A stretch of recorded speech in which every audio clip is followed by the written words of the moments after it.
Leah from WaveDNA.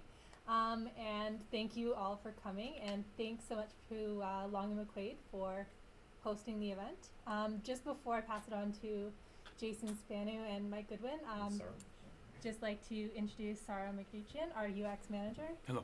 And so he can just give you guys a quick intro of Liquid Rhythm. Take it away, Sarah. Sounds good.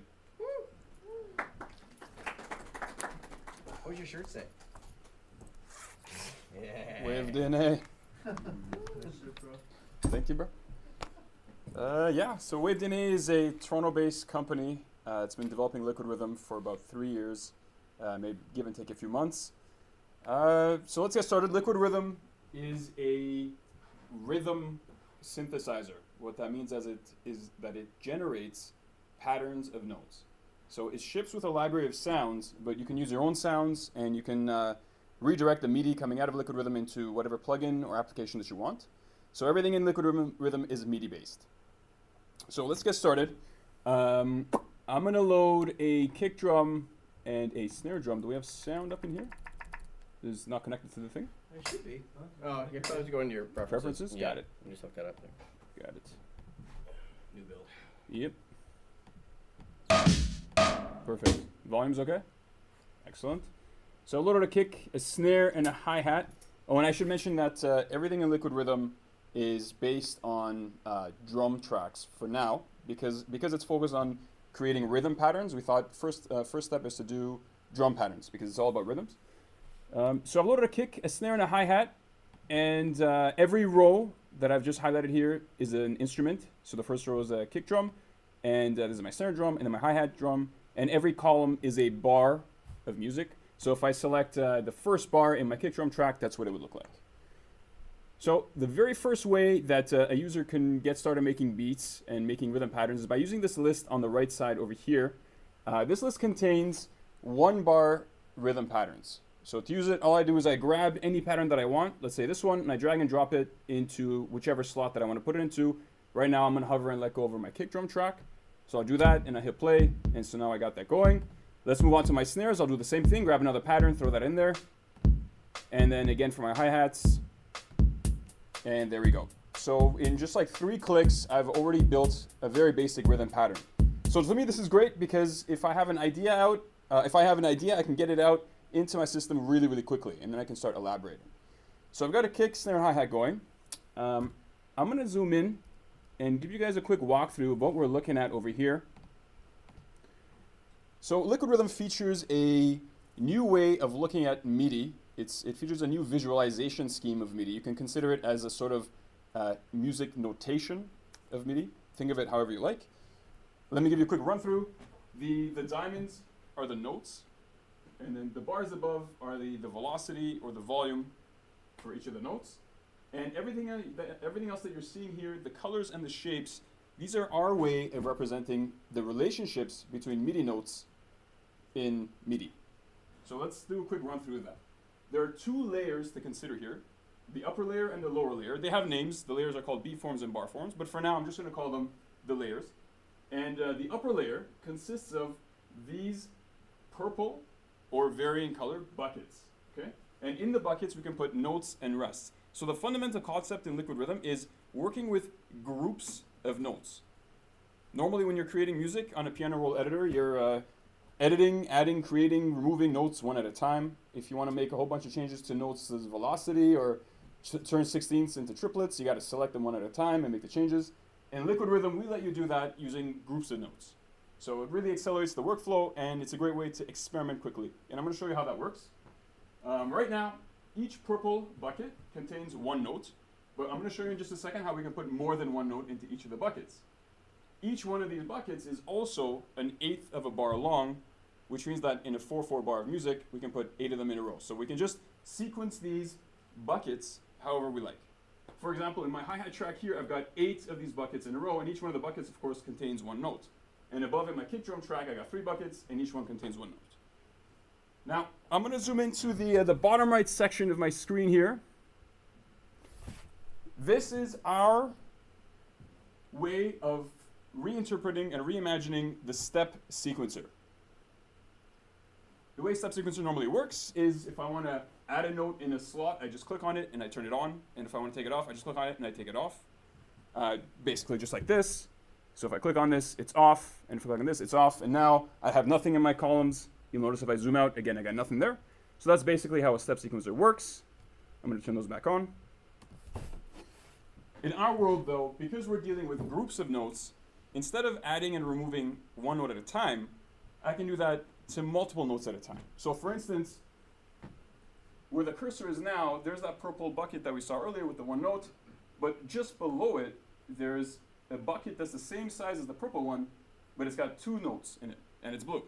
And then if we go a little bit down, we've got another one, another bucket, same size, and it's got 3 notes in it. And then even further down, same size, 4 notes in it. So if I were to want to replace that second single note with, let's say, 3 notes, I click on it, and when I zoom out, you'll see that in my snare track, I now have the purple bucket with the 1 note, and then the red bucket with the 3 notes. So that sounds okay, but it's more interesting when I do that on my hi-hats. So I'm going to change that back to the single note for my snares. I'm going to select my hi-hat track, and then at the very end, I'm going to throw in the three notes, these guys right here. I'm going to click that, and you'll notice at the end I have the 3 notes.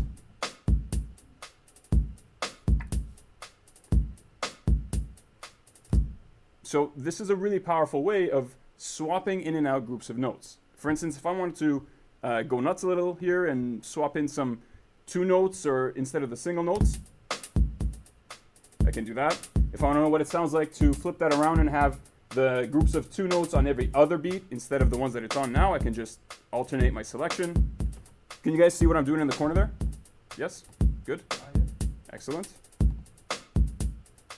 So in this way, I can really quickly experiment and play with variations of my beat. Again, doing this manually in a piano roll editor, this is grunt work that we're eliminating from your workflow.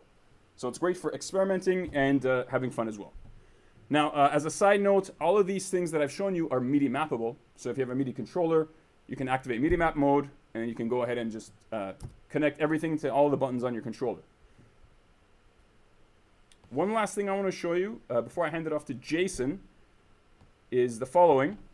So back to the lesson on what we're looking at here. You'll notice again that there's purples, blues, and reds. The reason that we have the colors is simply to denote the number of things that we're grouping together. If you remember, the whole concept here is based on grouping things together. So if the color is purple, we're grouping 1 thing. If it's red, we're grouping 3 things. And if it's blue, we're grouping 2 things. Again, just to reiterate there, if I select this, 2 notes, so it's blue. And then if it was 3 notes, it would be red. And then again, any combination of rests as well would also count. So if I were to choose this one, for instance, that's a triplet, and then a triplet rest, and another triplet note. So here's a really cool thing that we can do. We can leverage this coloring and shaping system to help us make music even faster and experiment even faster. The way we can do that is we can say, you know what, all of the notes, or rather, before we get to that, let's take a quick look at this alternating coloring of dark blue and light blue, dark blue, and light blue. If we look at this, we can consider this to be the downbeats and the offbeats of my hi-hat track, right? Because all the dark blues are on the odd numbered beats, 1, 3, 5, 7. All the light blues are on the even beats, 2, 4, 6, 8. So that's my downbeats and my offbeats. So normally when I'm making a track, I like to have the velocities sort of play off of that downbeats and offbeats. So we have tools that let you do that. These tools here called the accent modifiers. They're called that because we're playing with the accented positions of my bar. They let me control the velocity of the notes according to what color they're sitting on. So we've got 3 vertical sliders, and these are the ones I'm going to be playing with. And each one of them has a colorized label, right? So this one has dark blue and dark red. This one has light blue and light red, and this one has a medium red. These coincide with the colors that I showed you earlier. So when I zoom out and I select my hi-hat track, when I hover the cursor over the vertical slider that's right beside the dark blue, you'll notice that all the notes that are sitting on the dark blue are highlighted. That's because the system's telling me these are the notes I'm going to play with. So I can grab the slider, and I can pull down the velocity for all these notes together. And I can do the same thing for all the notes on the light blues. I can grab the slider and push these notes up. So again, notice how all the notes on the light blues are highlighted. These are the ones that the velocities we changed. Let's hit play and see what that sounds like.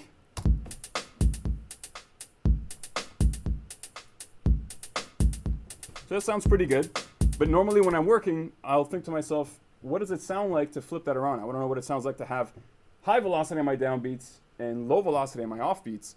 To do that normally again in the piano roll editor, I'd have to select every other note or every other group of notes, increase velocities, decrease velocities. It's a pain. Here I can do it really quickly just by grabbing the slider, boosting these up, and boosting those down.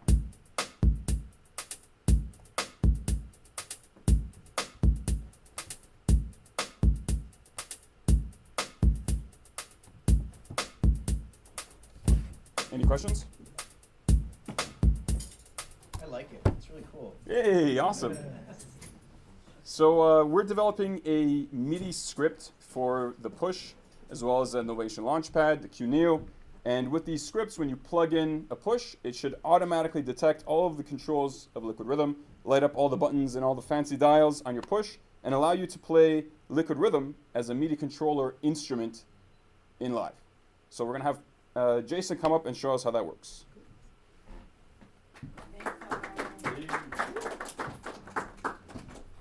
Hey, so let me just flip out of this. So right now what Saro's been looking at is our standalone application. We sort of ship as 3 devices in one sort of bundle, right? So there's the standalone application, which is totally wicked, and you can use it on your own. There's a VST, RTAS, AU version as well.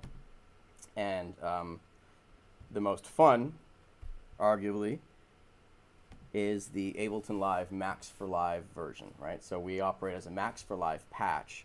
And where that really becomes fun is it's reporting two-way communication with what's happening in any clip that we're using, right? So I'm just going to load that.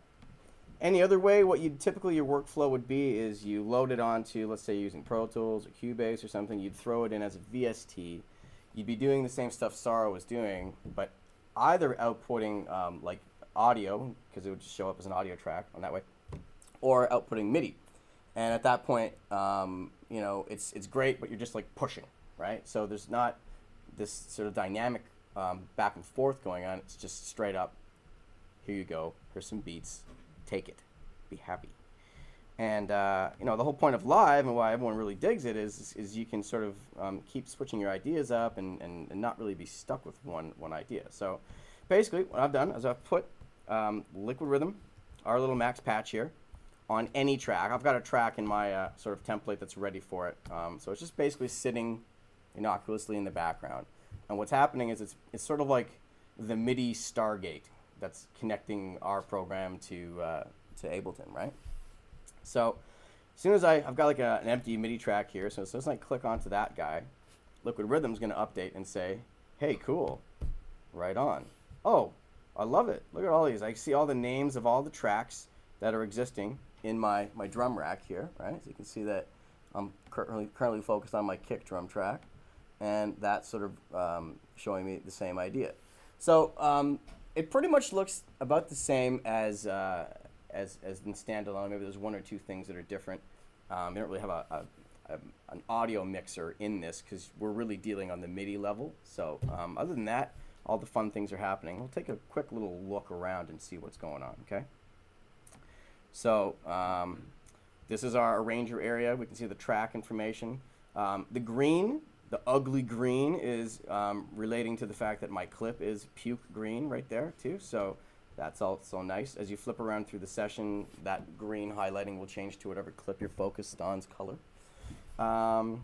On the side here, we've got the bar form list, and that was the first thing Sarah showed, which is our quick way of just dialing in a beat. So if I want to just get really started here, I can start throwing this all together and just maybe pull that in there. And you know, we've got sort of pretty much kind of the same thing that Sarah was doing, only maybe I'll do that. But the best thing about it is all of that is sitting already in the MIDI clip I was focused on. So it's all just going to be constantly updating what's happening in the background two ways. So if I went in here and I start maybe mucking around with some of these guys and put some other things in, as soon as I focus back onto our Liquid Rhythm, You can see those notes were added. Super cool, right?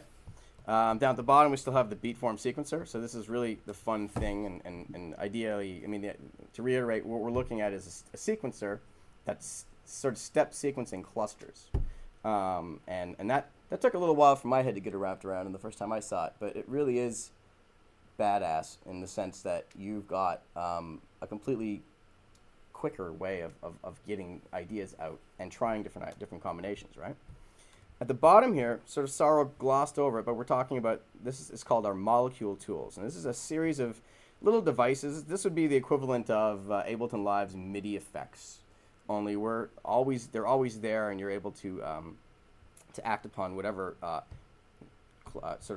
information you've got highlighted, right? On a bar-to-bar level, or I can select multiple sort of phrases and do, change multiple parameters across all those phrases, right? So, again, that's pretty cool, but really why we're here is to see the push. Now we've got a script that we've hacked into the user mode of push, and this is really where it starts getting fun. So let's take a look. I can navigate using the arrow keys in the bottom, so if I go up or down, you can see I can move around to which bar I'm focused on. The grid in the center, all of these notes represent our beat form sequencer. So we've got 8x8 grid here, 8x8 grid over here. And as I start turning on some of these things, you can see what's happening inside our beat form sequencer is being mirrored as well. And I'm on the kick track. So if I move around at the top right corner here, you can see the readouts telling me which track I'm focused on. So I can pretty much do all of this without looking around. In Liquid Rhythm or Ableton, you can just be heads down, and that's the beauty of push, is sort of taking you out of that checking your email mode on stage and trying to find a way to sort of synergize the experience into a quicker workflow, right? At the top left there, we see that little X. That's letting me know that that track has information on it. So if I flip through, I can see that there's the snare track that I'm on, and now that X will be there. So as I'm getting more complex, I can swing back and go, yep, that's the one I want to go to specifically. So it's really quick editing. I'm going to dump up a little more and put in some hi-hats there. All right. And a little beat going, right? So in push on the side here, anything that is lit up, usually what we try to do is keep the functionality as simple to understand as possible. So undo undoes things, delete will delete whatever sort of phrase you're focused on, whatever bar form you're focused on. So if I see you later. Double will function as a doubling of the selected bar. So I can just keep moving around and doing that. Undo again. I can shift and redo, so that will actually let us go backwards or forwards through our undo list. And duplicate, that's a really fun one as well. That has the same functionality as push in the background. So whenever I'm working on a clip and I hit duplicate, oh, let me just get that there. Yosh. Whatever clip I'm on will duplicate in Live's sequencer as well. So right now I've got like a 1-bar little drum kit going on. If I hit duplicate in the background, it's going to make a new clip. And now I'll be focused on that clip, and I can keep progressing, right? So typically in my workflows, I'll start off with an idea and then make it a little more complex. So I'm going to go back and put in maybe the snares, get in the hi-hats.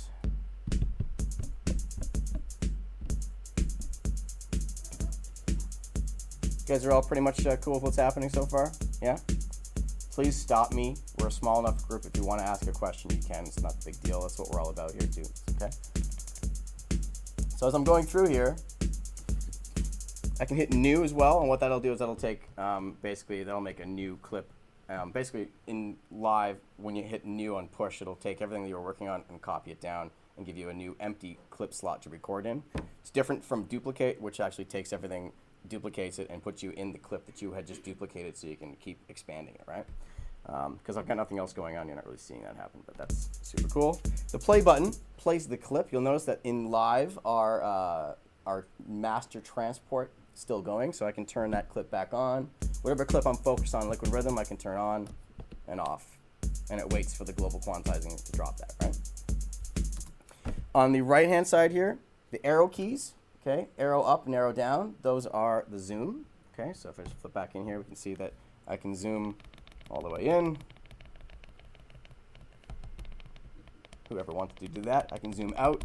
And if I wanted to do that quicker without having 1,000 button presses, I can hold the shift button and we'll zoom all the way in or all the way out, right? Or zoom to fit or zoom back out, right? Super cool. Mute and solo, they do pretty much what you expect. So as I'm playing, I'm focused on the hi-hats, I can mute, or I can solo specifically on them, okay? Boom. Now, on the side here, we've also got, these are lit up, the volume, panning, track, clip, device, and browse buttons. Those allow you to very quickly exit our mode, go back in, find that track I want to be on, enter back into user, and now I'm sequencing those tracks, right? So it's a really quick way of finding, right? Jump back in.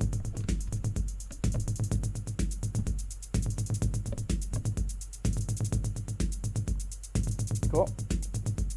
So right off the bat, you can see very quickly how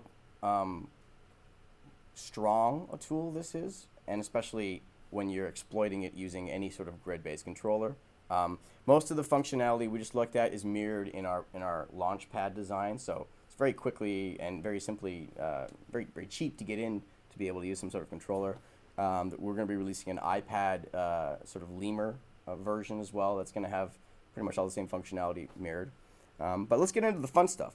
We've got a pretty extensive menu system up here as well. Okay, so if you look at, I've got arrange, which is a page that lets me look at all the copy paste, select row, select column, select all, toggle my drag or toggle selection. So if I want to take this object I'm looking at, which is my hi-hat pattern, I'm put drag on, so it's kind of like holding on to it. Now I can move it around and plop it where I want to, right? So I can undo that, put it back where it is. And toggle selection lets me turn on my selector. So now I can basically highlight over a large distance of space and be able to do that kind of stuff. Super fun things. If I go into the select row or select column, these basically, right now I've only got a 1-bar loop. So I'm just going to select all, and I'm going to double that. So I've got 2, 3, 4 bars, select all again, and I'm going to loop that selection. So now I've got a 4-bar loop going on. Right? And as I move around, I'm still moving with 1-bar sort of focus going on, right? So if I'd like to select multiple notes at the same time, let's say I want to go back to my hi-hat or my shaker track. If I hit select row, all the notes in that row are going to be selected. Now the way the rule is all those notes in that row in between the loop braces will be selected. So I'm selecting 4 bars right now, okay? And I can do really fun things like change 1 or 2 elements of my my beatform sequencer, and you can see it's being mirrored across all 4 bars. So it's a very quick way of sort of building a larger pattern, and then I can later go back and just maybe zoom in on the 3rd one and just focus on a couple of these objects and change them up so they're a little different, so I can have a little bit of a fill kind of going on, right? The other really neat thing about that is when I hold down shift, you can see on push that they go capitalized, and that means that they're ready to be in a state that we can lock. So now I do that, it turns on orange, and now no matter which channel, which MIDI note I'm focused on, I'm selecting all 4. So I can go to my claps and just do that twice, and now I've inputted 4 bars worth of claps. And so that's pretty dope. And the same thing goes for, if I want to unselect it, I can do that. Shift select for select column as well. So when I turn that on, depending on where I am, I'm looking at the 1 bar, 2 bars, 3 bar, whatever, right? Super really cool. Next page is called view. Okay, view, basic stuff that we're looking at are going to be zooming in and out, zooming to fit, zoom in, zoom out. You can toggle my loop, whether or not the loop brace is on. So if you look at the top there, that's going to be, hey, I'm looping, hey, I'm not looping. And loop select would say, hey, I'm looking at the 1st bar. When I hit that now, it's going to snap to that 1 bar that I'm looking at, right? A neat little thing we've just sort of snuck in. Right now we're looking at a beta version. It's just about to be released, but every day we're changing it. one of the really neat things that we've got is the ability to redesign the layout of your choices, right? So if I hold down Shift and turn the dials, I can change, copy, paste, any of these. So if I'm in a certain mindset when I'm working on patterns a certain way, I probably want to go copy, paste, duplicate, something, whatever. So if I figure out like a 4 or 5 move karate chop function, it's going to save me from going from page to page and finding the things that I want. So I would typically have it set up and say, let's say, I just cut it in, dumb. I would say like Shift, copy, second one being paste, third one would be maybe select all, fourth one would be loop, loop select. So I could work on stuff, copy it, paste it somewhere else, select everything, and then focus the loop on everything that I had. Then I can copy all of that, paste it next to itself, really quickly, workflow stuff, right? So let me show you, really simply. Yes. Why not? So we're locked in here. I'm just go delete, delete, delete, delete. So I'm back on the 1-bar loop there. I can say, all right, cool, I'm going to copy that, move it over, paste it, right? I'm going to unselect my column here. Now that I've got the select all ready, I can select all, and then I can double it, then I can select all again, and I can loop select. And really quickly, we were able to grow that from 1 bar to 2 bars to 4 bars. Same thing again, I can double that, select all, loop select, and I've got an 8-bar loop ready to go with some funny stuff going on, right? And again, if I want to go back and say, hey, you know what, I'm going to go to my select, where is it? Select row, lock that on. No. I found a bug.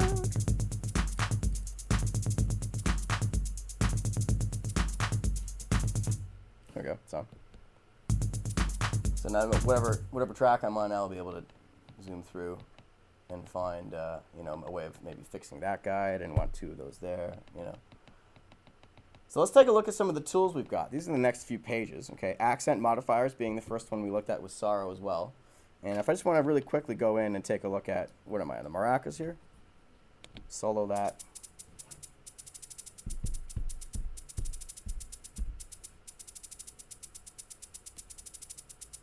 Cool.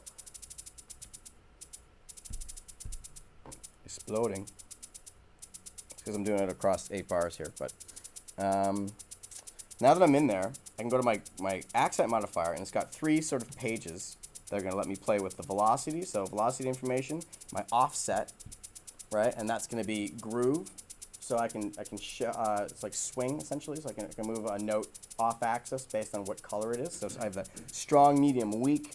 In our vocabulary, that's red, light red, and pink, or whatever, right? So if you think of it that way, we have the 2 shading, the shading system in place. And really quickly, you can just jump in, and I can play with just the strongs.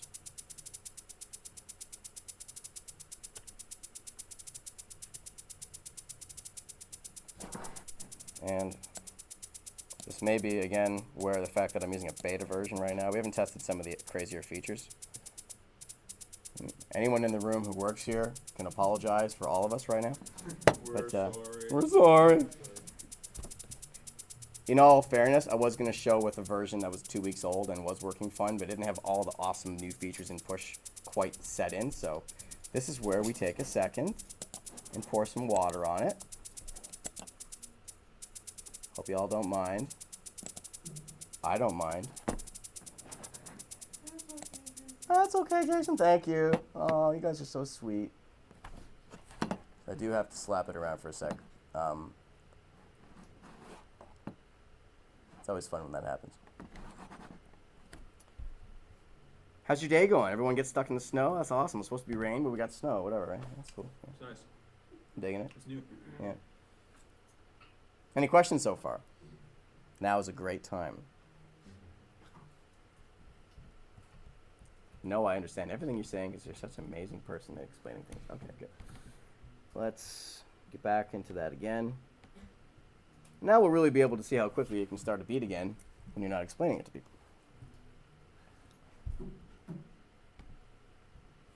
Anybody see the Lego movie?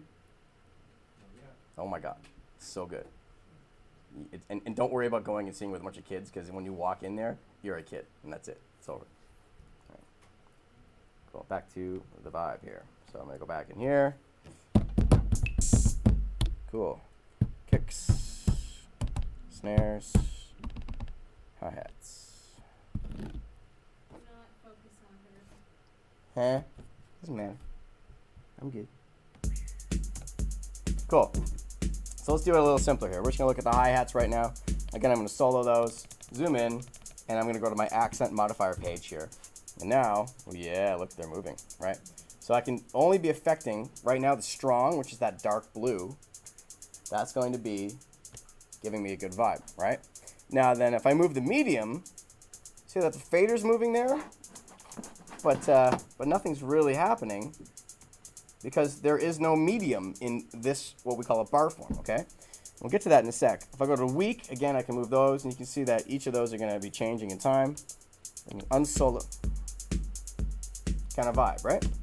So I'm going to jump up to my maracas, same thing, dial these guys in again. Pretty arbitrary, I don't really care, as long as we know each one of those clusters are going to be two-note clusters, right? So essentially 16th notes. Just going to skip over to the groove mover here. And this is a new object that we've got here that's actually going to let me switch the underlying beds. So that the lower bed that we're looking at of blues, I can switch to this shape, which now throws a couple new shades into the mix there. So we've got that medium shade. And now when I go back to my accent modifier and move medium, it will be changing. So I have sort of 3 divisions of that. You can get a bit more texture. Now if I go back to my groove mover, I can change through the 4 different combinations of, think of them like intelligent accent points, right? So each of these are accents that I'm really ready to place these clusters of notes on, and I can act upon them in an interesting way, right? I can change through them by going up and down, or call it specifically to one of the 4, right? One of my wishes on our little feature list is to be able to design your own shading system as well. So hopefully one day that's a reality. So if we go back into the accent page, again, remember everything that I'm doing here is happening live in the clip. So the more I play with things, the more you'll be able to see that in here. And this is actually really well illustrated in live, because live sort of changes the color of the objects based on velocities. So a two-way communication in real time, always updating based on what we're doing. And I can do the same thing with the offset. And what the offset does is it lets me sort of shift some of the MIDI notes. You see down there on the bottom, right? This is a bit more of an expensive thing to do for our software, because every time I move any of the notes, it's trying to rewrite them all at the same time. So you kind of give it a bit of time to get into your head. But as I move, I can shift. And while we're moving, the off button, or sort of like the note off event, is sort of tripping on top of the note on event. And so we have to let them settle, and then you'll hear the actual pattern. And then there's the shaper. And the shaper is really cool. And that's sort of a new addition to our tool set as well. That's these little buttons up at the top, right? And they will allow us to sort of slope the information of our velocity. Now, does this work only in beat form or bar form mode? Bar form mode. Yeah, so we're in bar form mode right now.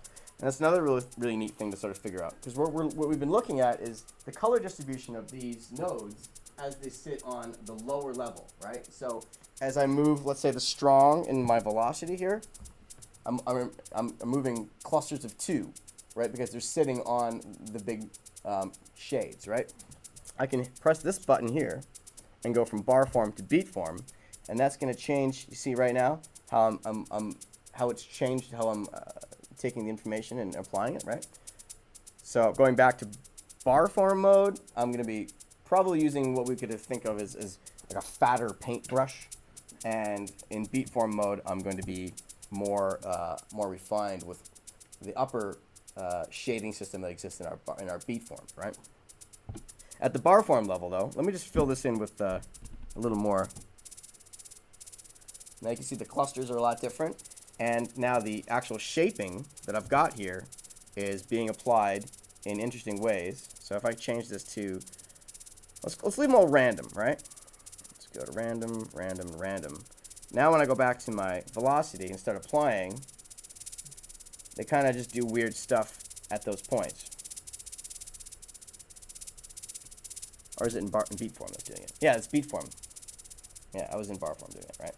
So now you can see that that's kind of wigging out and doing its thing. If I go back to shaper, I can hit the all knob, and all of a sudden I can make them all go downward.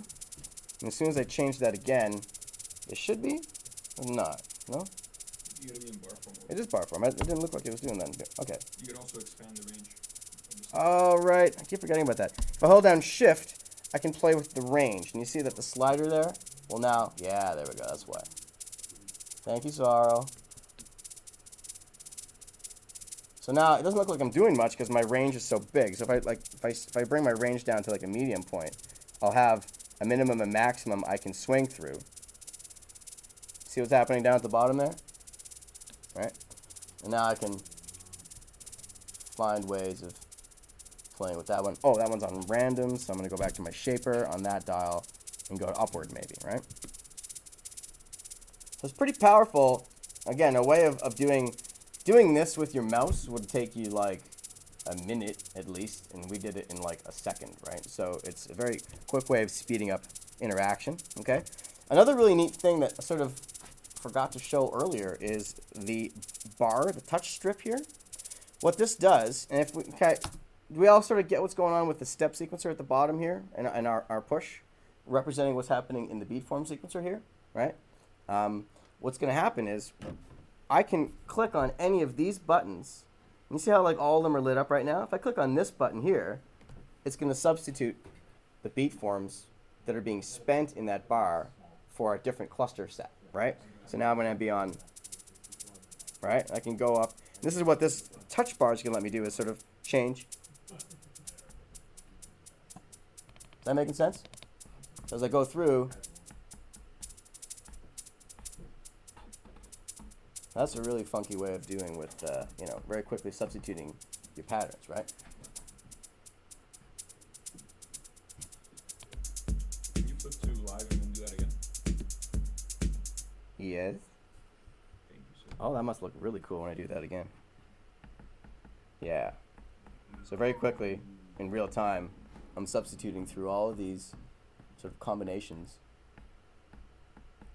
And you'll notice that the shading system is being preserved because, again, all I'm doing is taking, hey, flip the notes around, but keep our bar form shading system intact, right? Kind of neat, eh? Yes? Yes. Some validation, boys and girls. This is the bomb right here. Okay. So another really neat thing we've got in this accent modifier page is the ability to mute specific notes based on their shade. So if, you know, I'm working out a pattern, I want to see what's going on in it, but I don't know if I like want to mute.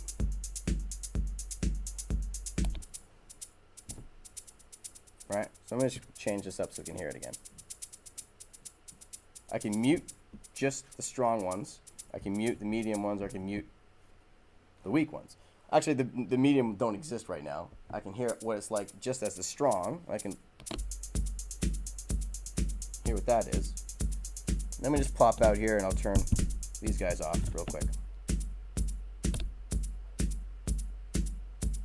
And, or I can check out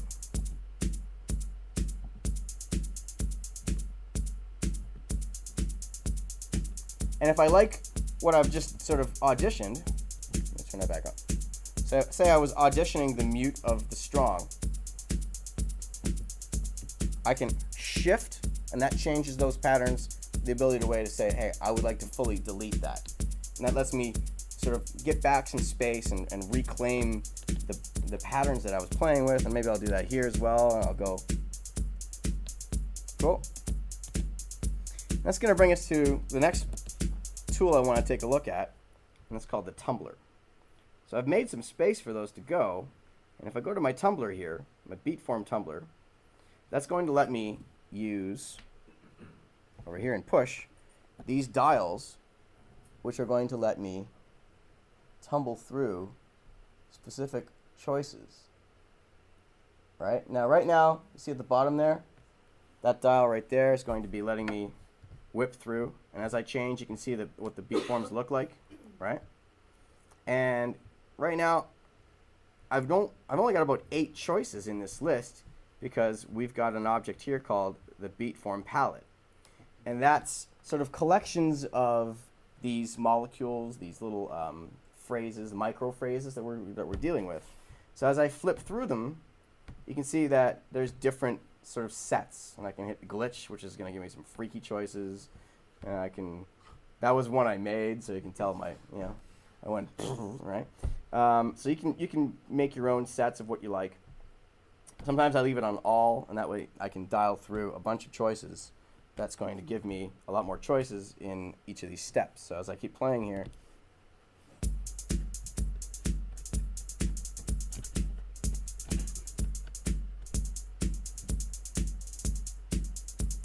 kind of funky like that, right?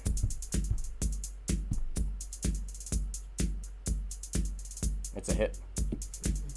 Cool. So again, we can tumble through our palettes really quickly by using these palette buttons, right? So pretty much we've tried to make this as, don't look at it as possible so you can stay in the moment, right? So Push is such a great device that we wanted to add its functionality and sort of maintain as much of the workflow as you can from a device of Ableton with our workflow as well, right? So the Tumbler is really stupid. The randomizer is also a great other feature here. Now, if you look over at the right, the bottom left here, you can see we've got the randomizer. I'd probably want to let either Daphne or Saro explain the randomizer functions because they get really nerdy. It took me I couldn't do anything cool with it until I asked them, and they're like, oh, because you do this. I'm like, oh, okay, cool. But really, basically, if we look at it, we've got 4 of these little slider things here, right? And each of these sliders, thank God we named them, because like when I asked that question, they weren't named. You didn't know what the hell was going on. But bar form, beat form, collaborate, and velocity, right? So I can randomize certain aspects of what I'm doing. I can randomize only the velocity. I can randomize collaborate, which I believe is the way that one group of bar forms deals with another group of bar forms. Yes, oh, good. Is this going to barf? Yeah, it's barfing. Again, to reiterate, we're using a beta version, so it's not this crappy. It's only this crappy for me now. Yeah. But that's okay. We get to start again for the people who just walked in. Yay. Yay. Again, I took a risk playing with the newest beta that I'm using tonight. I do not want to leave you with a taste of, it's great, but it doesn't really work that good. But it does really work that good. It's just that I'm cursed for this one presentation. But again, super cool, right? Yeah, it's cool, right? Yeah, just forget all the other stuff. It's cool, right? Yeah. We're very different than anything that's on the market, and it's refreshing to have something that works so well with Ableton Live as a clip editor, right? And it's sort of like everyone's secret weapon right now until this happens.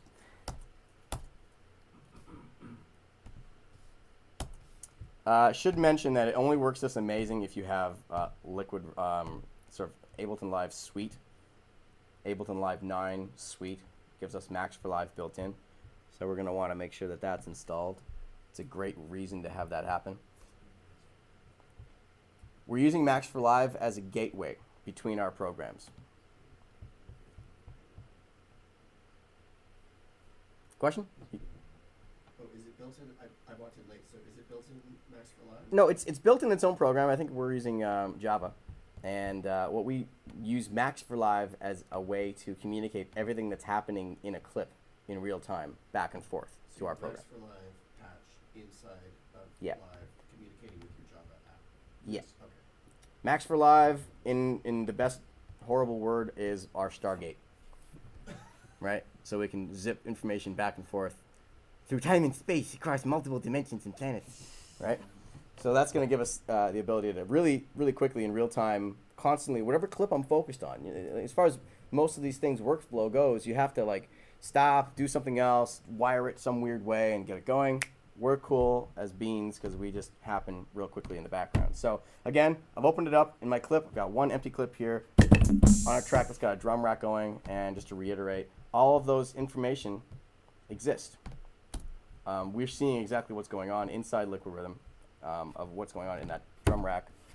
And I'm very quickly able to jump into user mode, be on the kick track, dial those kicks in, play, jump up to my snare track, go up to my hi-hats again.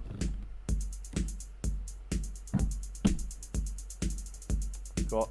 And again, everything that's happening here is happening in real time in the clip. So as I start changing information around, it's all happening first in our program, then being reported to Ableton through the Max for Live patch and updating stuff in real time on the clip. Q, super Q. So, randomize. Let's have a good time with randomize. Actually, I might even call Sorrow up to do that. Hoping. Sure. You want to do it? Yeah? Yeah. Cool. Everybody? New? Hey. Sorrow. Hey. Thanks, Jason. That was awesome. Thank you. I will not slaughter your last one. I'm not done. I'm just letting him do this part. Morale, yeah, morale. Yeah, so like Jason was saying, there's a lot of different ways that you can randomize. You can get a lot of different interesting results. So, for instance, in one particular way, you can randomize the combination of the groups of notes in my sequence. So let me zoom in for a second. So again, just as a reminder, this is a group of 2 notes, another group of 2 notes, another group of 2 notes. These are called beat forms. And this is a step sequencer that lets me sequence the beat forms. So I can randomize the order and the combination of these groups of notes just by clicking the randomize button. So again, I'll just pull this aside and throw Ableton Live into the side there, just because it's fun to look at what happens to the clip when I do this. So let me zoom out here. Yeah, let's bring that up. Yeah, there we go. So there's Ableton Live. There's my clip on the left side. Here's Liquid Rhythm on my right side. And I'm going to randomize the order and the combination of these note groups that I have. And I'm going to use the push. So I'm going to head over to the randomizer section. And I'm going to hit surprise me. And as I did, you'll notice that I've now randomly selected a different sequence of these groups of notes. Let me do that again. And there it is. And you'll notice everything that I'm doing, again, is being automatically transferred to Ableton Live, which is awesome. Let's do it again. And there it is. So that's one way that you can randomize. However, if I want to also start introducing gaps in my sequence, for instance, if I want to have spots that do not have beat forms, I can activate the bar form section right here. And then now when I hit randomize, I'm going to get more of a sparser result. Because you're not only randomizing the beat form selection, you're also randomizing the bar form, which is how we distribute where those beat forms sit. Exactly. Sora, Yes. what is that selection based on? Is that any bar form or? No, actually, that's a good question. We didn't even explain that. We didn't explain that, did we? Initially, when I was covering this, as a reminder, this is just a list of preset 1-bar patterns, and to use it, I just click on one of these patterns and automatically goes into my bar. However, what's interesting is that the contents of this list is dependent on the instrument track that I've selected. So Jason right now is clicking between hi-hats, and then he went to tom-tom, and then snares, and every time he's clicking on a different instrument, you'll notice the contents of this list is changing. Should be. It Not should really. be. Oh, is that like suggested? Yeah? Yeah, it's unsuggested. That's weird. Again.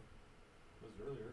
I It was know. earlier, yeah. Yeah. I just did right now. Yeah. Okay, so the contents changes in this list because the system understands the difference between kick drums, snare drums, and hi-hat drums, and so it suggests patterns that the system thinks make sense for whatever instrument you've selected. So the randomizer, by default, will randomly generate patterns that are sourced or seeded from this list. So in theory, we hope that it creates patterns that make sense for each instrument. So if I were to theoretically select, let's say, toms and then a hi-hat, when I hit randomize, it'll generate a pattern that makes sense for hats and toms at the same time. And then you can keep jamming the randomize button, you'll always get new results. Are those suggestions based on note number or track name or? A note number. Yeah. General MIDI in that world. Yeah. No. I'll show you another last really cool feature with the randomizer. That's the function called collaborate, which is the third selection here. So right now is deactivated. So I'm going to activate it. I'm going to push up the slider. Yeah, the sliders is going to impact how strongly we apply these choices, right? Like it's right now you had 100% bar form, 100% beat form, so it's going that way in terms of how it's going to substitute what your new choices will fit with your old choices, right? Right. Yeah. See how there's a percentage here? 70%. So that's what Jason was explaining. Strength of application of the randomization. Yeah. So the collaborate feature is really neat in that what it does is that if I were to select multiple instruments, let's say low tom, mid tom, high tom, and then randomize with that option on, the pattern that is generated is going to be guaranteed to not have any overlapping notes. So let's say you're a drummer, you're playing the drums. Usually you won't have overlapping notes when you're playing toms. You'll just do a fill, nothing will be overlapping, and it'll sound smooth. Or if you're playing bongos or congas, any kind of percussion, again, often you'll want to not have overlapping notes. So collaborate will generate a pattern that'll guarantee no overlapping notes. So let me show you how that works. I'm going to scroll up, and I'm going to choose conga mid, conga low, and then I already have the collaborate option on, and I'm just going to hit surprise me, and I get this funky pattern.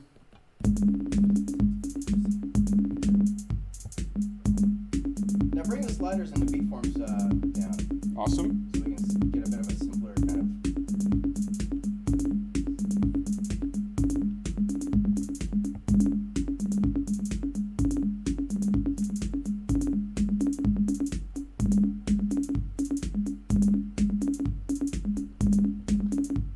Another interesting thing is that I can actually choose what palette. Jason was showing you guys earlier the palette. I can choose what palette of beat forms that the randomizer will work on. So if I want to have something really simple, I'm gonna choose this drop down. Yeah, it works. I was right in that second. I was like, I shouldn't do that, Yeah, why not? and then I did it. So I'll choose simple, which has very basic beat forms. I'll hit randomize. Jack this up, and now try it again. There we go. So now I have very not dense groups of notes. This should sound better.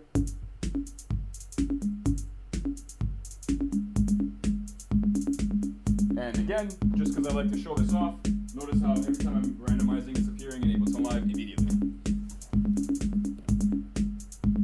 I'll show you one last really cool thing. This is something that Daphne implemented. We have a way of generating patterns that go across things like triangle waves.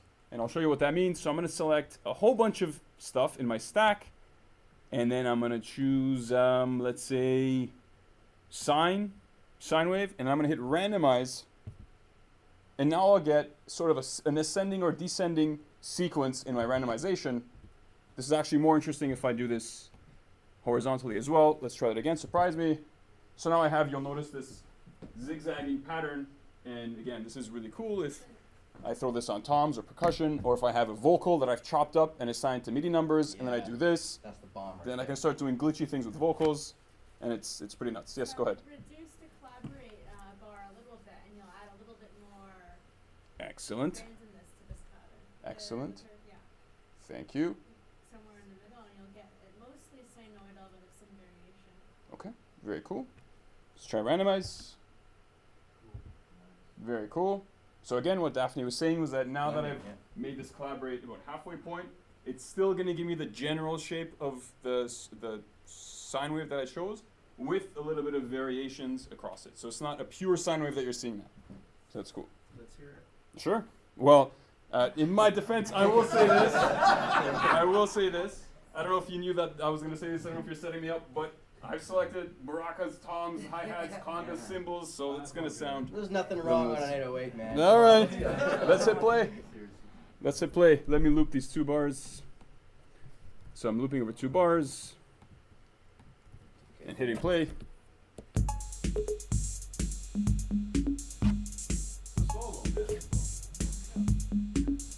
Yo, some people call that a track right there. Yeah. And if I don't like it, I'll select it and hit randomize again.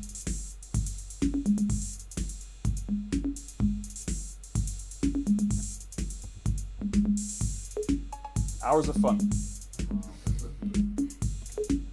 One quick thing I want to point out before I call, is there anything else, Daphne, that I missed, or Jason from the randomizer? There's probably a And few it's routes. It's explorable and fun at that same time too. So yeah. Excellent. So something I can add quickly Yes. is I'm not much of a drum player, but I think it's really cool to use the randomizer with some melodic instrument loaded in, like a piano or something, and you can make actually really cool melodies on the piano with it. That's true.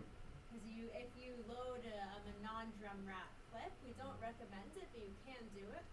And then each of those tracks, instead of representing an instrument, it'll represent a note on your piano. Do you have control over note length? No, we Mm. don't, because we It's only really 16? that's just a plus that we give you. We're really intended to edit drum racks. The immediate access to velocity in such sweeping ways would make this an awesome baseline generator. Yeah. Yes. And no, we have no design to do anything other than just rhythm. Yeah. No, I mean that was being facetious. That's true. Yeah, But- it's coming. It's a whole other world that we're working in. You know, that's a good comment you made, because with the collaborate function on maximum, I can generate baseline patterns, and again, I'll have no overlapping notes. You know, when you do baseline patterns, usually it's monophonic, right? Yeah. So in that way, yeah, that's a good application of that. But the next step of that would be able to say we would infuse a scale law, so you can only generate notes that make sense on those whatever Yeah. scale you're in. So that's Very cool. magic 100 list of wishes down the line. Import them Yeah, for sure. One thing I just want to highlight real quick before I bring Jason back, and the only reason I'm doing this is because I just like to show it, is the following. I'm going to zoom into my step sequencer again. And again, I don't know, for those who missed it, just a quick summary. This is a step sequencer. We divide our bar into 8 pieces. Whatever is highlighted is whatever is in my bar. And if I go down the stack, I can choose different combinations of notes, like this. So I just threw 4 notes into my last step because there's 4 dots. So the thing I wanted to show you is using the grid on the push. I just wanted to explicitly highlight this. Jason's been showing this all along, all night. I just want to explicitly reiterate it just because it's fun for me to explain it. If you'll notice that we have 1 row of purples, 2 rows of blues, 3 rows of reds, 1 row of blue. When we come over to the push, same thing, 1 row of purple, 2 blues, 3 reds, and 2 blues. That's because the 8x8 grid of buttons on the push are connected directly to this. So if I want my first column to have the first triplet, which is the red, on my push, I just gotta tack the first red button. So I don't have to look anywhere other than the push. I just do this, right? I clicked on the last one. You'll notice it's now slightly brighter. That's because I threw in this red before. So then I can hit play. Let me select all this, delete, and I'm gonna check my hi-hats. I'm gonna hit play, and I'm just gonna build something on my hi-hats by doing something like this. Right, so I just created this sequence of groups of notes, and they're all highlighted on the push there. Cool. Let's get Jason back. Is neat, yeah. It's cool. Let's go buy it. It's $100. Yeah. And again, It's like $120. It's very affordable too. It's like $139 I think right now, but I think downstairs we're selling it for $118 or $120, something like that. So yeah, there's 2 versions as well. That's the full version, and then the light ones are around $50. So yeah.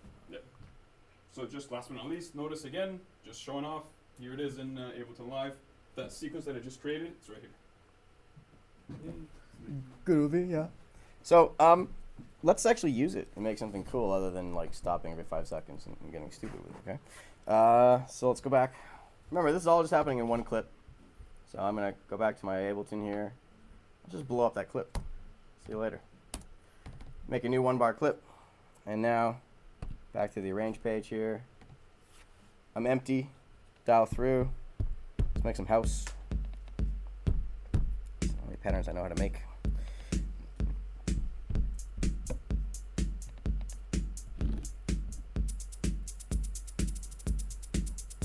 Cool, so I've got a 1-bar loop going on here. And again, let me flip over and say select all, and double, and double, and double. Zoom out a bit. Select all again. Second page, go to loop select. And now I've got my loop going on 4 bars. So for workflow, I generally start off and say, I'm going to change the last bar. So I'm going to go back to my first page and go select column. So I've got everything in that row. And then we'll go to our randomizer and maybe just randomize. Cool. So So now I'm going to go back to my first page and go select all again, double. Got 8 bars happening. Select all again. Go back to here, loop that selection, zoom out again, and I've got that happening again. I'm happy. So I'm going to go back to this last bar again, first page, select that column, and go to my randomizer. Maybe play with some of these a bit.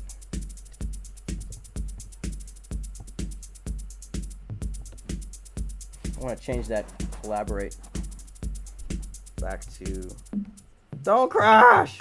Crying out loud. Random's fun.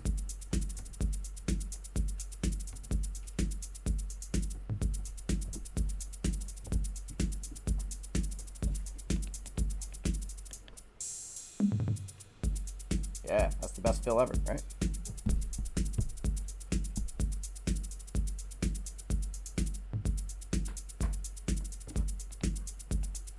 And again, all that's happening in real time. Cool. It's getting fun, right? So that's cool. This is a good place to start. That's my first clip. I'm going to hit the duplicate button right now. And in live, we've just basically jumped into a new clip again, which is the copy of what we had. And I want to go in and add maybe my clav real quickly.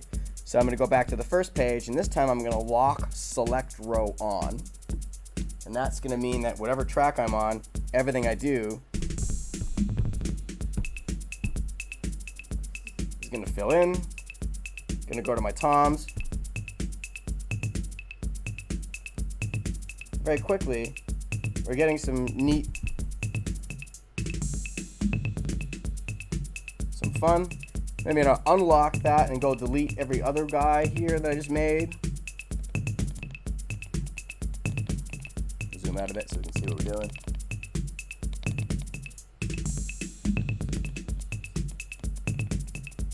Boys and girls. Barf. There we go.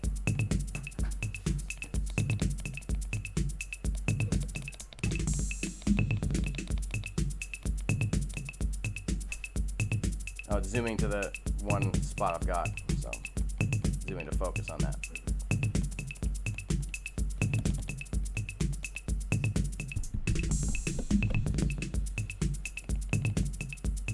Again, I'm going to duplicate that clip, move on. In this clip, I'm going to zoom in, just maybe mute some of these rows.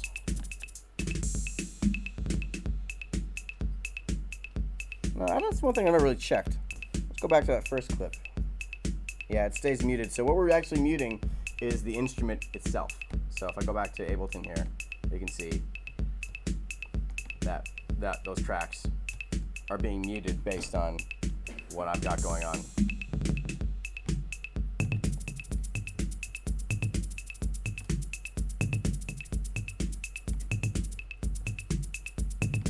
Come on.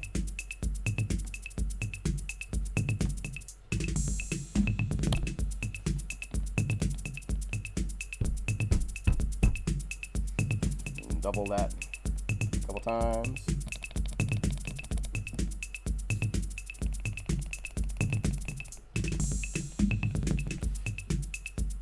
So you can see pretty quickly that, like, I made a pattern that would probably take 3 to 5 times as long to even begin to start making in any other sequence, or even in Push.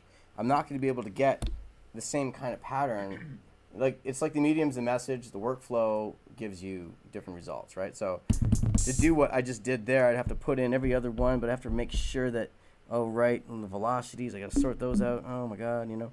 So it kind of does take a lot of the crazier functions and combine them into like karate chop sort of death grip functionality, right? Another neat little weird workflow I've been doing lately is by saying, all right, I've just got a bit of a pattern that's kind of nutty right now. I'm going to go select. Okay, I can do that with this as well. I could go in and say toggle selection. Now I'm going to grow all of that, sort of the top half of that rhythm. And now that those are all selected, in my accent modifier, I'm just going to dial in.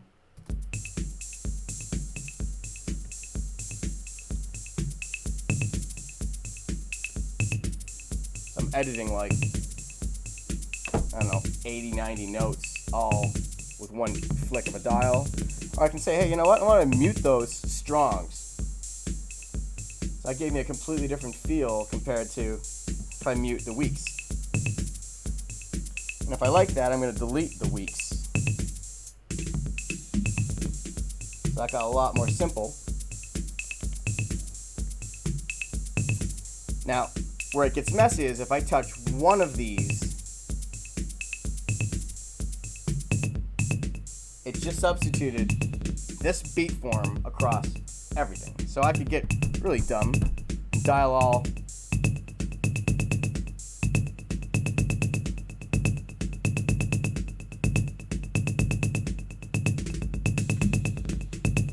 Or I could be really stupid and hit random.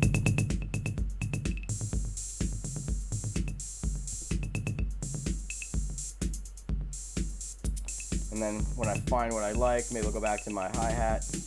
Oh yeah, I'm locked on in toggle right now, so zoom around. I'm gonna go to select row and lock that one on. Please. Don't explode.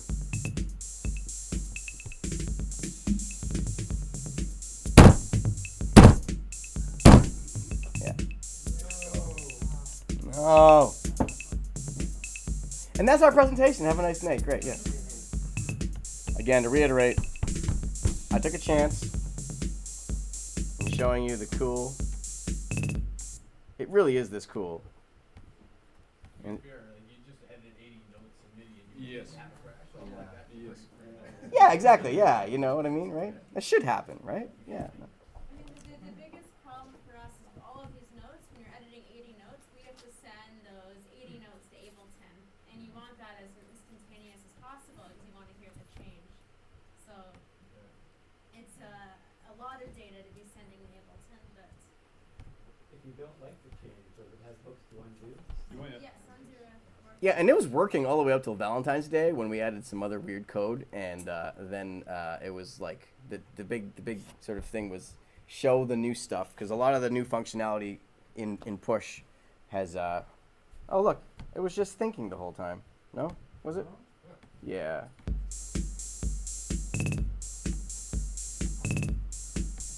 No, it's barfing. That's cool. Yeah, cheers. What about swapping sounds in and out? Oh, that's all just happening on Ableton's level. We're just mucking with clips, so it doesn't really care where the MIDI goes. It's just we're doing our thing, right? So, yeah. So no sound is being generated from the grid. All of the sound is coming from Ableton. We're just a really fancy clip editor. We're a kick-ass calculator. Like on the calculator, you see all those weird buttons that no one knows how to use. That's us. We're the buttons that no one touches, right? Yeah. How is it without push? It's fine. I mean, how is Ableton without Push, right? Push. So. Okay, yeah, but I mean, like, Push speeds up your workflow to an insane level. I mean, I started using Bitwig the other day, and I turned it off instantly because I was like, there's no Push. Like, come on, right? Like, once you get that quick, everything is like watching molasses drip, you know? And it's just like, God, come on, man. But, yeah, it's... It is really easy, though, to say, I'm going to make my own version of this, right? Like, I sat down with the lemur like a month or two ago, and I just decided, hey, you know what? I'm going to map it. And, you know, mapping 64 little buttons one by one took a pain in the ass amount of time, but after, you know, a minute or two, it was done. And anything, again, pretty much all the functions you want and things you didn't even think of. Let's take a look through that and try and MIDI map it real quickly here. Let's just grab... You mentioned lemur integration a little bit earlier. Yeah. Is that direct lemur integration, or is that lemur emulating a push integrated with this? It's direct. Yeah, it's just basically like, I'll show it to you here.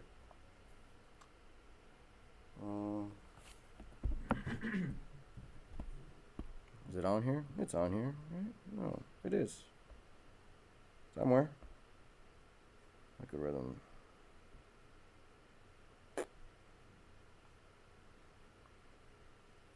No? You know what? have 4 iPads, and this is the one I grabbed that didn't have it. So, no sweat. I'll put it in there in 10 seconds. Watch. We've got all the time in the world. Bear with me.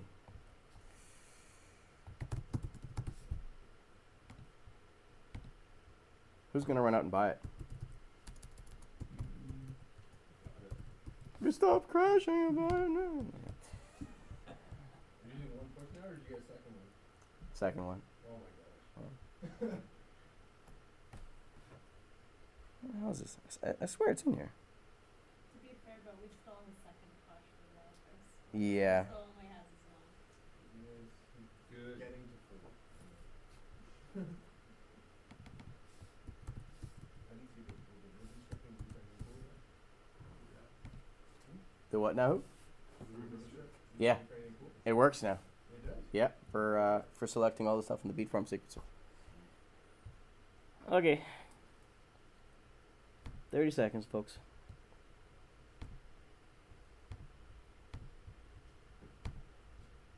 Oh, that's gonna barf. I know it. I should do it the other way around. Come on. Find it. On the same network. Is it me, or does everything feel longer to do when there's 100 people staring at you? No? No, it just Are you running the Damon strip? Yeah, no, I just have to, didn't see it. Shut up.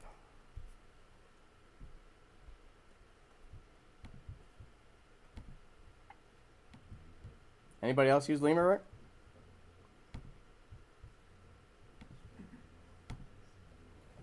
There we go. Okay, so, basically, on my Lemur patch here, I've got, our beatform sequencer. These guys are going to be our tools for playing around with the accent modifiers and my groove. I've got my my groove mover. That was our thing that changed the shifting of the colors, right? And let me just get out of this guy here. So let's see.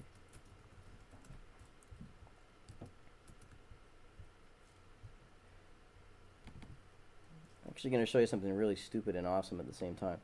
So we've got the 1 bar loop here going on, and I can very quickly be focused on, I can look around. This should be updating in real time. Yep, so I've got my arrows up and down. I can start dialing in beat forms. Same thing.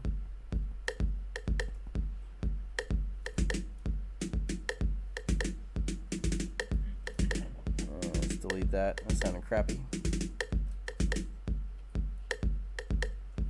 Hi-hats.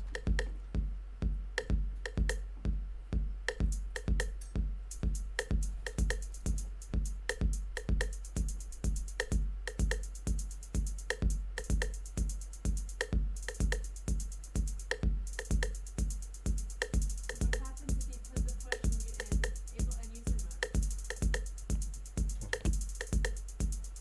It's all lighting up and changing at the same time, too, so I can play with this guy. And you can see it's all inter-happy. That's why. Again, what I've done is I've gone into Liquid Rhythm in MIDI map mode, and I've gone through all these little dudes, basically mapped the shit out of this thing, and then on the side we've got this other thing called this shows me all of our mappings, and there's another selection called mappable commands. Now these are this is a massive list of things you can map. And I did not map all of them because I just didn't need to, but oh my god, it just keeps going and going and going. And every couple of weeks I ask someone to make something and it ends up in this list, and then you can map it. So it's it's pretty stupid. You can customize down to the last little thing. Now for our launch pad and some of the other scripted devices, we've got like a PDF file that we're going to release with names and stickers. You can make your own stickers at home. Like those Avery, you can get Avery printed sticker paper and then just, print on it, put those buttons where you want. What are some of the controllers we all have? Launchpad, show of hands, anybody? Yeah, cool. Livid, anything from Livid, Bass, Ohm, APC 40?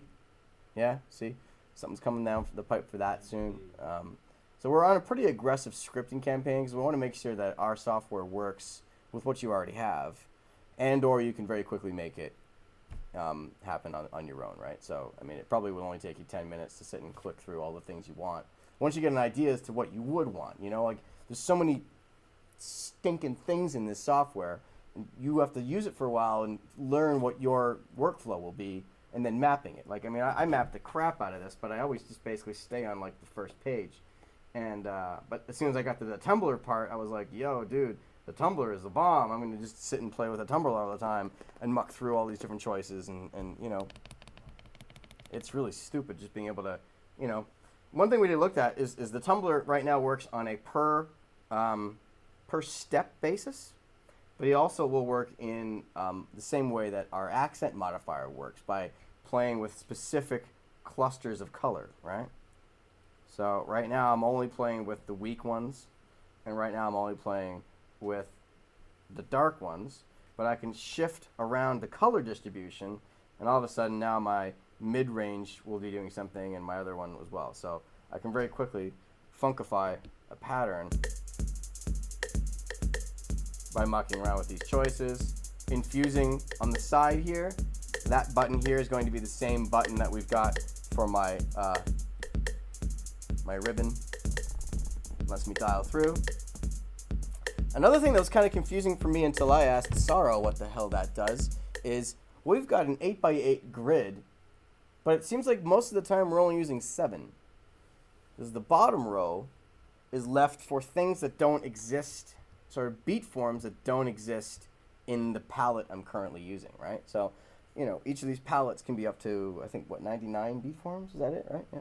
So I can only show 8 or 7 of them at a time. So when I do something freaky and make a weird combination of something, or if I was to tumble through and get to a really weird palette, right now I'm on the standard palette, but if I went to the all palette, I'd be going through like 80, 90, right? These are ones that aren't going to show up in the sequencer. So that's, now I understand why it's there, and it's a happy little place for, you know, the orphans of the world of our beat form, right? Like somewhere they can exist as well, right? So then we can get to the freaky kind of choices again. Bar, play.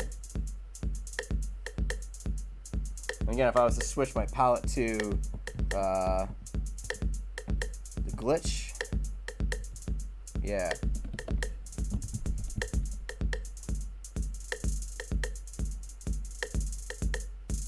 Gonna have some fun, so.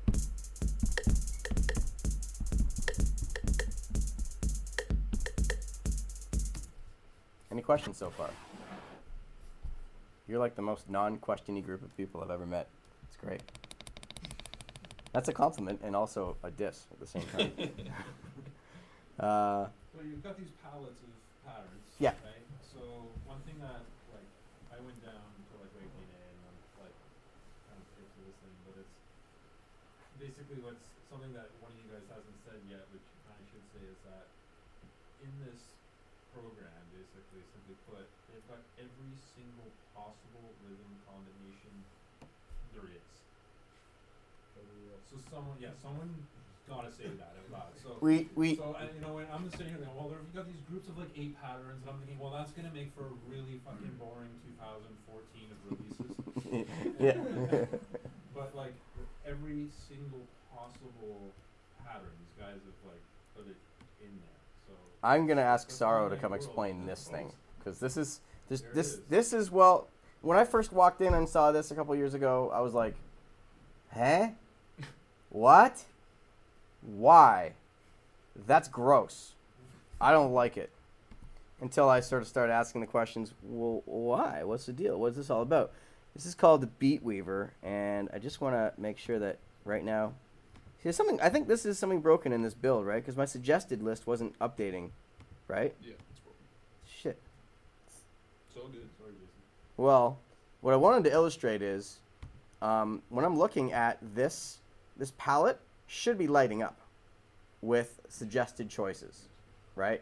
Depending on which bar I'm on, or which instrument level, that should be auto-populating and showing me all of these. You want to explain a little bit better? Yeah. Okay. So this is like a crazy pie chart. It's like playing Trivial Pursuit. top BW.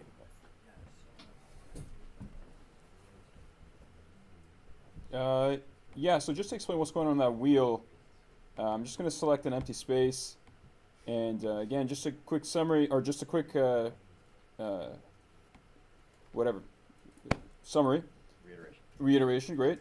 Everything, everything in this list is a 1-bar pattern, or it's a 1-bar sequence. And it's a sequence of what? It's a sequence of the groups of notes. So the B4. So these are just sequences, preset sequences. So if I go back to this wheel, the wheel contains the exact same types of things, 1-bar sequences, that I can then throw those groups of notes across. However, the thing that's broken that Jason was trying to show, which is that this list shows me suggested sequences for the instrument, i.e. if I click on a snare drum, snare sequences, kick drum, kick sequences. This wheel shows me every possible sequence that you can make in a 4/4 bar. And then yeah, so if you click in, if you click on the magnifying glass, you can zoom in and you can see what's going on. You'll notice again, you see these are the familiar sequences that we were looking at earlier. And Jason, can you select the clap for a second? Yeah, why not? Awesome. You'll notice that the wheel turns and shows me where what Jason just clicked on lives in this wheel. That's because every pattern in this wheel is static. It's just always where it is. It's 255. Is that how many? Yeah, 255 exactly.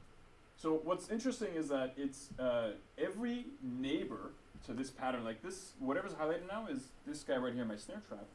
Every neighboring pattern is 1 note different than what I've selected. So this is arranged according to similarity. And then the farther out of the wheel you get, the more dense your pattern becomes, the closer to the center you get, the thinner the pattern becomes. So you can play around with this as well. Now this little guy here is cool too. That's like a mini version of a step sequencer, just for that one form. So if I like what I'm doing, and I listen to that one clap pattern, right? But I can start filling it in.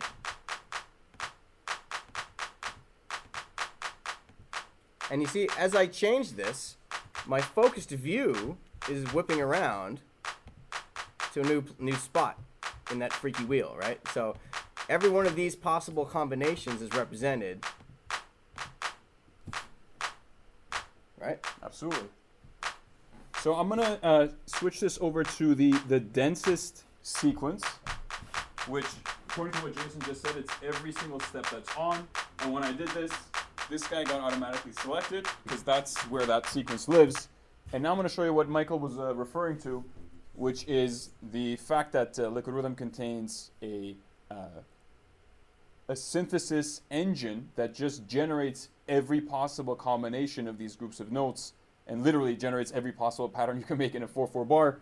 So let me show you how that's done. We have 2 wheels. Don't be overwhelmed. There's a second wheel. And pizza wheel, pizza pie. Pizza pie, yes. And this wheel contains all of the step groups. Remember how we had earlier the step sequencer in the bottom right, and which is also this thing? That thing, like Jason was saying, was only showing us 7 or 8 different types, but this wheel shows us all 99. These are all the 99 different ways you can stuff notes and rests into an 1/8 of a bar. Each one of these is an 1/8 of the bar. So you can see here, as I muck through them, the shape stays the same, but we're mucking around with what's there, right? So, moving along, building on what Jason said, if I select this familiar guy over here, the purple one, which is just the 1 note, right? This is what Jason was showing. It automatically substitutes the purple 1 note across my bar. And then if I select this one over here, which is the 2 notes, again, it automatically swaps this one for this one. There it is. And that's awesome, and we saw that all night. That's nothing new. What's interesting is if I go back and press Shift on my keyboard and multi-select the 2 that I saw, you'll notice that in the bottom right here, all of a sudden, the system generates a list of every possible sequence that you can make with this and this. And that's this list over here. So that's cool. This is a combination of 1/8 notes and 16th notes. If I want to throw in a triplet, I'm going to hit Shift, and I'm going to click on the guy where the arrow is, which is the 3 notes in one. It's the red one. I'm going to click on this guy. As soon as I do, again, you'll notice it's now in the list, and when I scroll down, this giant list. It says every possible combination of eighth notes, 16th notes, and triplets that you can make in a bar. And to use it, I'll just click on any one of them. And as I do, it gets inserted into my clap track, just like that.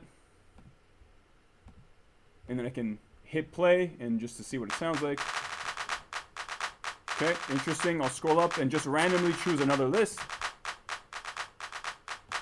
That's cool. Let's go down. Let's make it a little busier.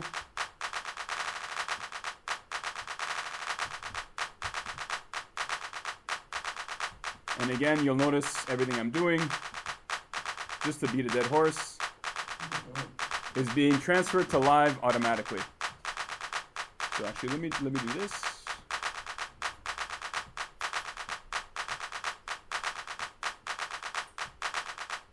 So whatever pattern I choose is just being inserted into live.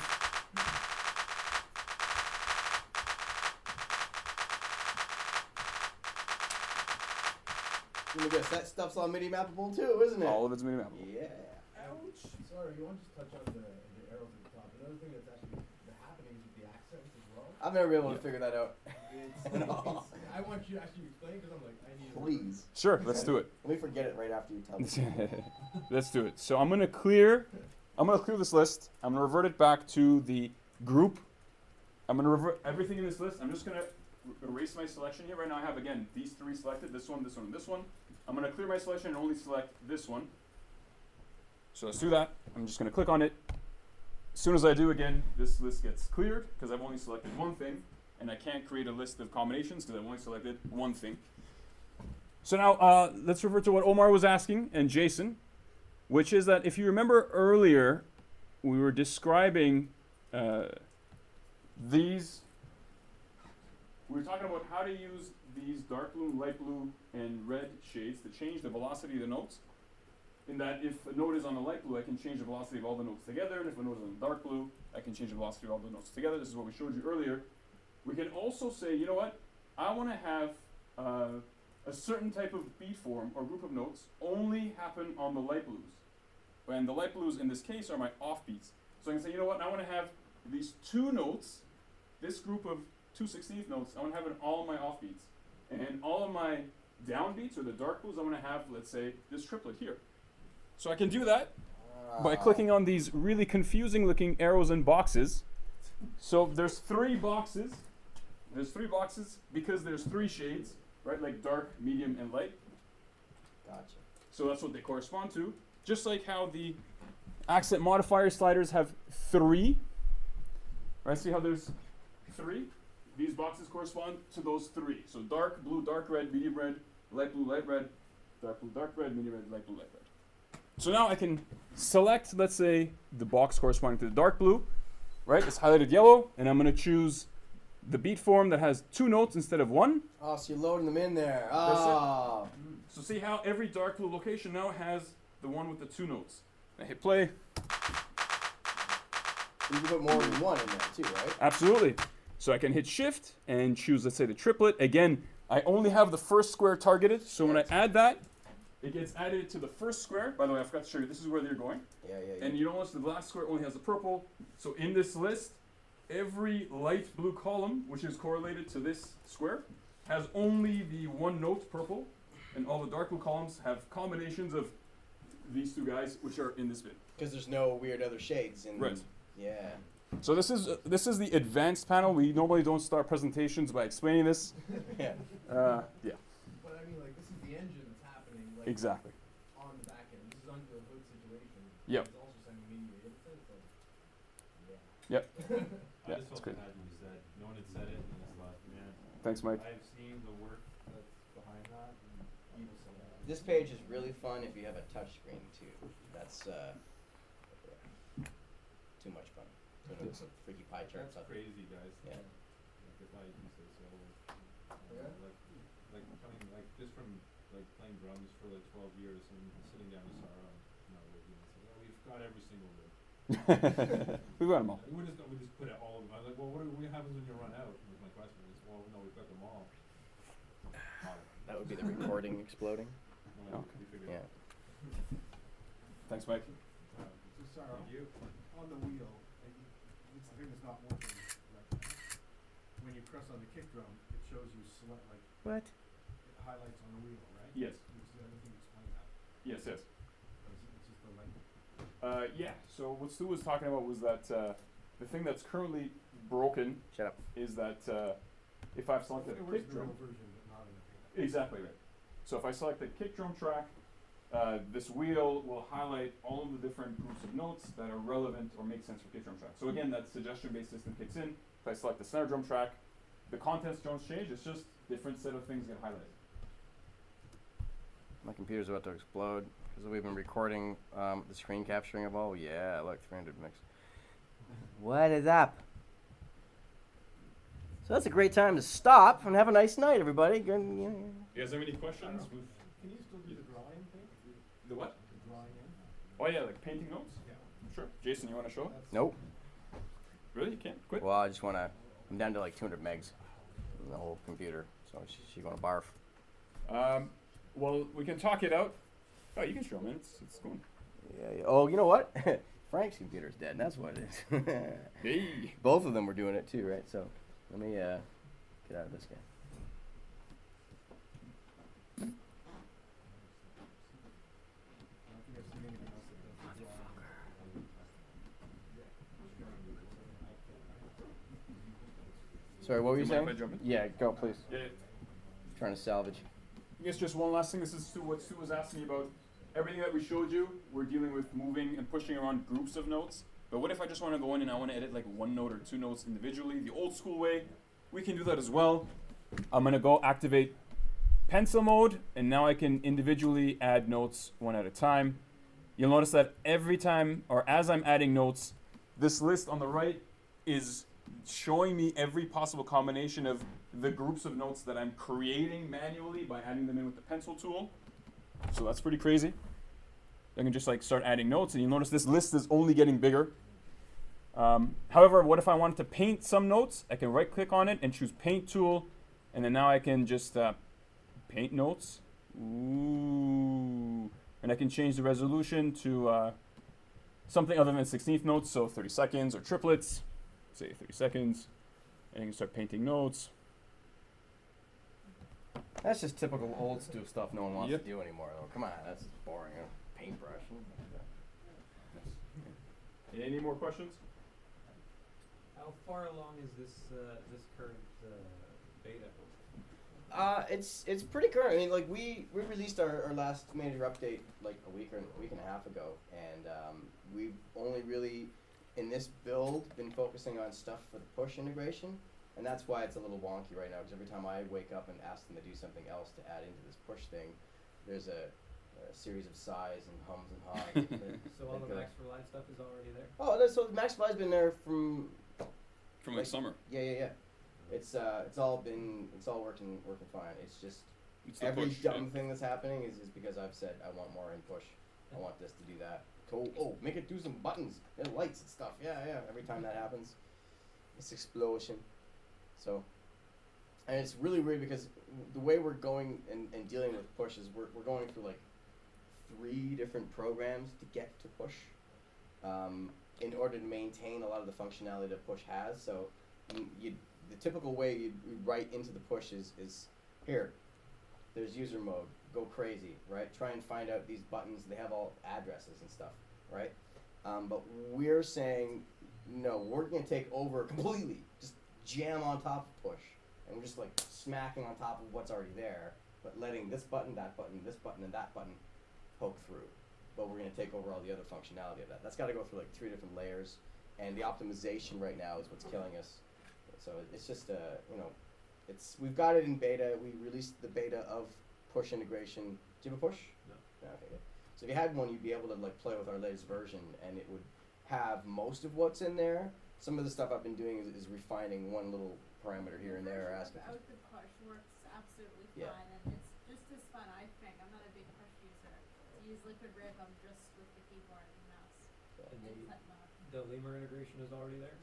yeah, I just haven't put it up on the page yet. Again, we've been focusing so much on this push thing that it's coming. And if anyone wants it, you just gotta hit me up, and I'll totally sort you out with it. It's super easy. Well, thanks for your time again. We haven't done an Ableton user group for a while, so it's really nice to see you guys coming out. Appreciate it.